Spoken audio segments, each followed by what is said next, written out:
I understand the title of this vlog is a bit morbid, but I really did think we were gonna die. Welcome back, my name is Glowbern and this is GoGrowGlowbern. I know I have not posted on here for a while and this video is the reason. I was meaning to finish editing all of my travel vlogs across Australia, the road trip that we did in December 2019. I was meant to finish it maybe like earlier this year, probably March the latest, but it's September, guys. This video is the reason why I have not been editing these vlogs. And let me tell you why. So the day started out just as normally as it was. We were on our way back home to Perth and I think we came from Ceduna and we stopped at this town in South Australia called Penong because we saw a lot of windmills. So we were curious and we stopped by to see what it was all about. So we are in Penong, South Australia, just going our merry way home, and we've stopped at this town for a toilet break and look what we found.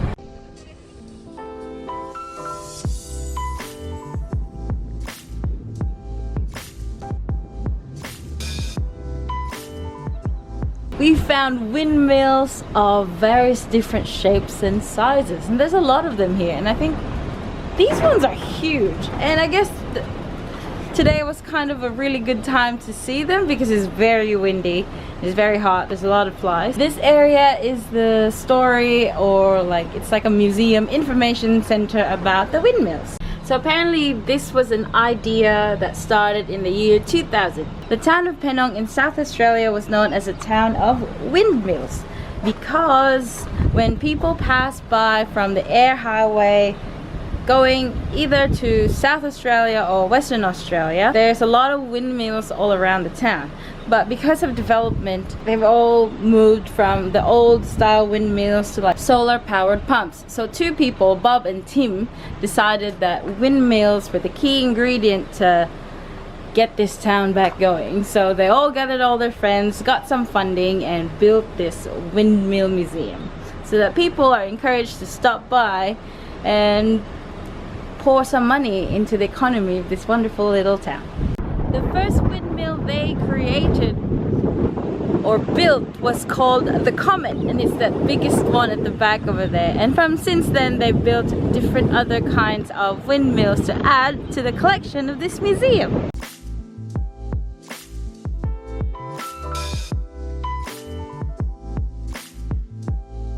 And then we continued on our merry way to the Great Australian Bight, with such beautiful views, by the way. You should definitely go there.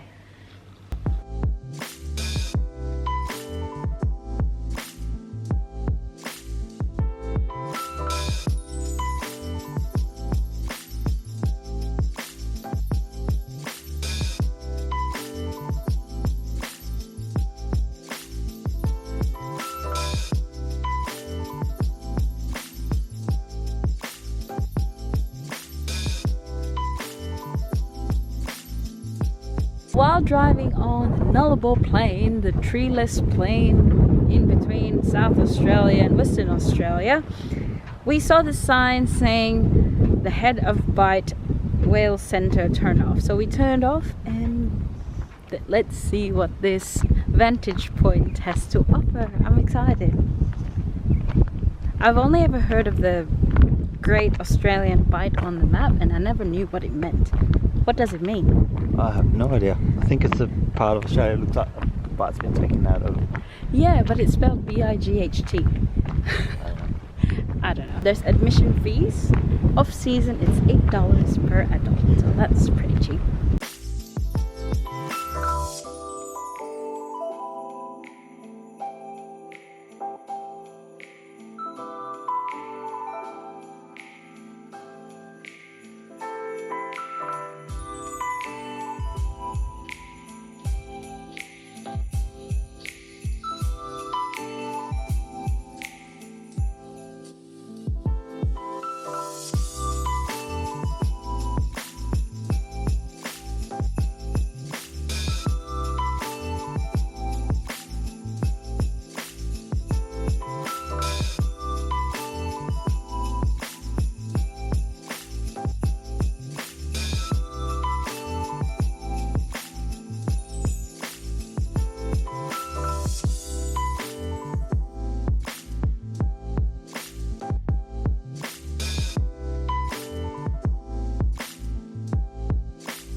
It's currently the off season for whale watching.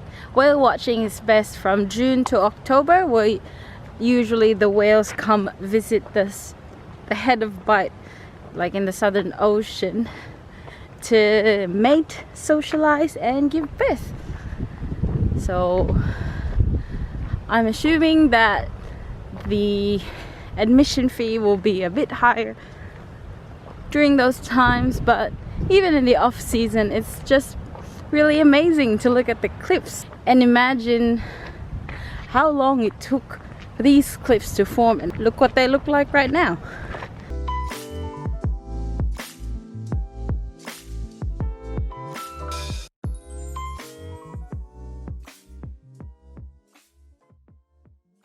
Traveling west back to Western Australia, make sure to check for signs where you can stop on the left side of the road for photo opportunities of the Great Australian Bight. This one is free, doesn't have admission. Just a little heads up, it's a dirt road, so just be careful driving to this lookout.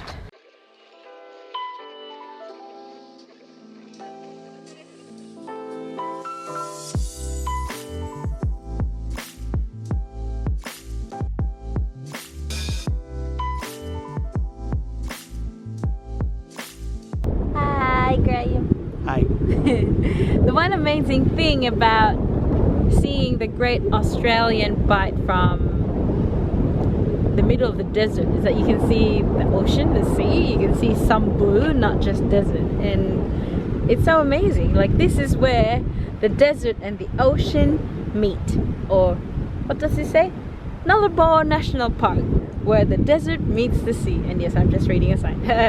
But it's beautiful, like the cliffs and the waves and the color of the ocean, the blue. It's just pretty. It's just a bit cloudy today though, but if this was sunny, I think it would be a better view. It's still a good view, very good view, but if this was sunny and it was a better day today, I think it would have been much better.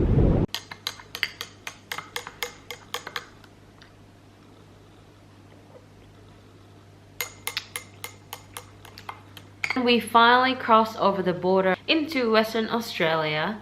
So we have finally crossed WA border and we are back in Western Australia. Hooray! So if you're crossing from one state to the other, there's always like quarantine borders. Make sure you follow instructions or else you'll get fined. We were planning to stay the night in this town called Ucla. So we booked our accommodation. The time difference between South Australia and Western Australia, I believe, is 2.5 hours. So we gained back 2.5 hours. So we thought, oh, it's still quite early. Let's explore the surrounds.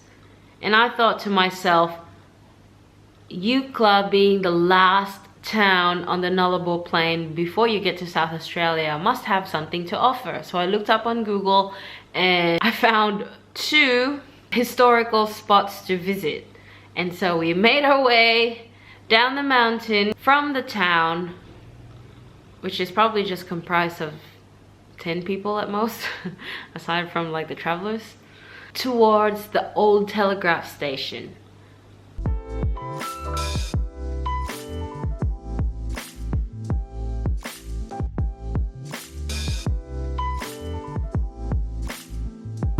Now we are walking to the old telegraph station in Ucla.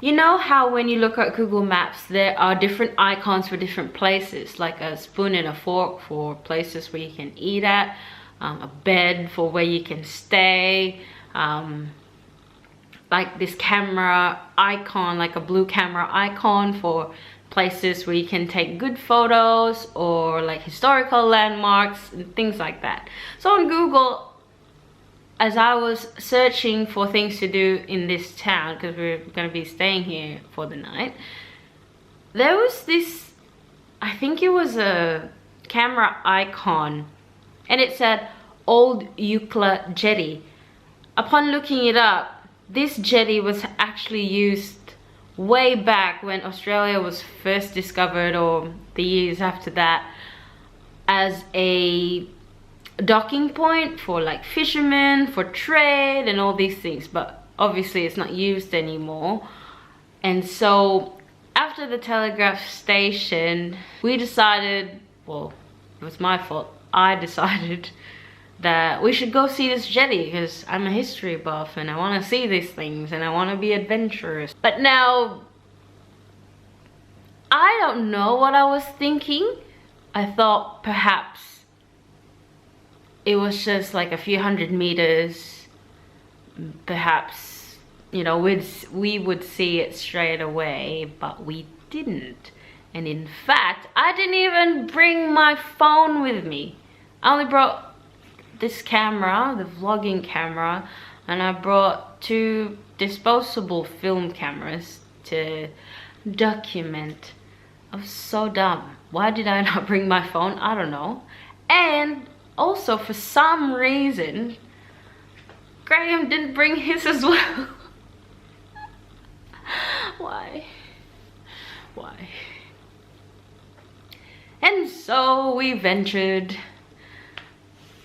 into the sand dunes with my adventurous spirit and lack of common sense to go to this jetty. And then I was like, oh, okay, we're gonna go to the jetty, la-di-da-di-da. We just kept walking and kept walking, and mind you, there was no path, there was no railings, there was no guidelines, there was no what's it called, trail markers. And we still kept going. Well, I still kept going. I wanted to keep going. And well, you probably know where I'm going with this story. We eventually got lost in the sand dunes in a town with a population of probably less than 10, and there was no one else that we could ask for directions, and we don't have our phone on us.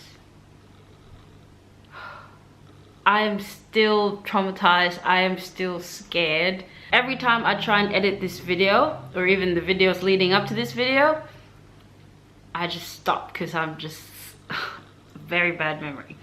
So we kept going, and I saw this like rock formation thing that people have obviously like put on top of each other while they were going through looking for the jetty, I guess. Maybe like half an hour later, I realized that we were going nowhere. And we could hear the ocean, or like the waves, somewhere in a general direction, but there's no clear path to actually go there. And so we decided, well, I guess out of fear, I decided we probably should go back, and Graham agreed. But when we turned back, we had no idea where we came from. We started to panic. Well, I started to panic, and because I was panicking, he panicked. And both of us were panicking, and I just wanted to sit there and cry. But obviously, in the back of my mind, I know that if I just sit there and cry, we probably won't be getting out of that situation. I mean, getting lost is fine and all, but getting lost in the middle of nowhere in Australia, and when it's almost dusk, is a very bad idea. You might wonder why, but dusk is when the wild animals come out, feed, and go on their merry way. And because they're wild animals, they obviously don't have contact with humans all that much, so if they feel threatened, they might attack. Obviously, I'm not an animal expert, so I don't know if they are harmless or what.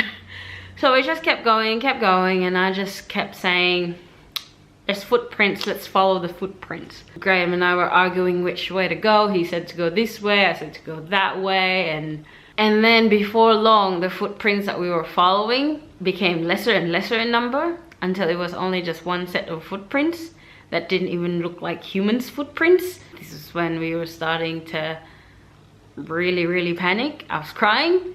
Graham was almost crying. I don't know why this is the time that my mind chose to remind me of news reports on TV when there would be a missing person who has been hiking in the woods all by themselves and has not been found for days. And whenever they would be found, they would either be heavily injured or worse, they would actually be dead. So more panic settled in. We were walking in circles probably, I don't know. And we just kept walking, and then we heard a rustle. I think the rustle came from like this direction. And then we looked, and then I saw 2 kangaroos. So we wanted to like get away from them. So if the kangaroos were like behind this direction, we kept going this direction to get away from them as quick as we can. So we don't want to startle them. We don't want to, I don't know, invade their privacy or whatever, because they might attack us. We kept going, praying to there somehow be a helicopter who was just surveying the scene to see us and rescue us. Obviously that didn't happen. So we just kept going away from the kangaroos, but obviously not knowing if there are any more animals where we were going, and we also didn't know if we were going in the right direction. And then we heard another rustle. This time it was this side that we heard it from. We looked and we saw an emu. We were deadly scared and we just wanted to get away from the area, and we were just like, what are we gonna do? We kept going until we finally saw a road. A road leads to somewhere, and a road can be used by humans with trucks, and they can see us and they can bring us back to safety. So a road is a good sign. And so we just followed the road. Eventually we found our car, and we were so far from where we started. Our car was parked here, and this is where the start of the trail is going to the telegraph station, and the town was here, and we went down the mountain like here. We came out here, and so we were following the road, and we finally saw our car, and that was the end of that journey.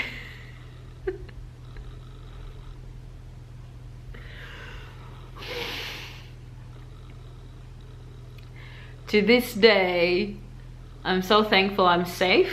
I'm so thankful that I had Graham with me, that I wasn't alone doing that. I'm so thankful that God showed us a road. I'm so thankful to be alive. And that is what happened. That's the story time, I guess. Now, the lessons. Trail markers, a clear path, even if it's a paved pathway, or like railings, especially if you're hiking, those are important. I've also learned that, looking back now, if we had a 4-wheel drive vehicle, we probably could have just been in the car 4-wheel driving to the beach where the old jetty is. But if you're on foot and you want to be adventurous, make sure there's a trail marker, be familiar where you're going, and be safe. Bring your phone, a map. That's the important thing. Don't be like me, who's dumb and left their phone in the car. Thank you so much for watching these vlogs. I apologize if they have been uploaded too late and you don't know me anymore. But the vlogs will be continuing. I think the last one will be up next week. And that's the last vlog from this road trip. Thank you so much for sticking by this channel. Thank you for subscribing. Thank you for watching this video. And I shall see you next Wednesday. Bye. Thanks for watching. Please subscribe and I shall see you on Wednesday.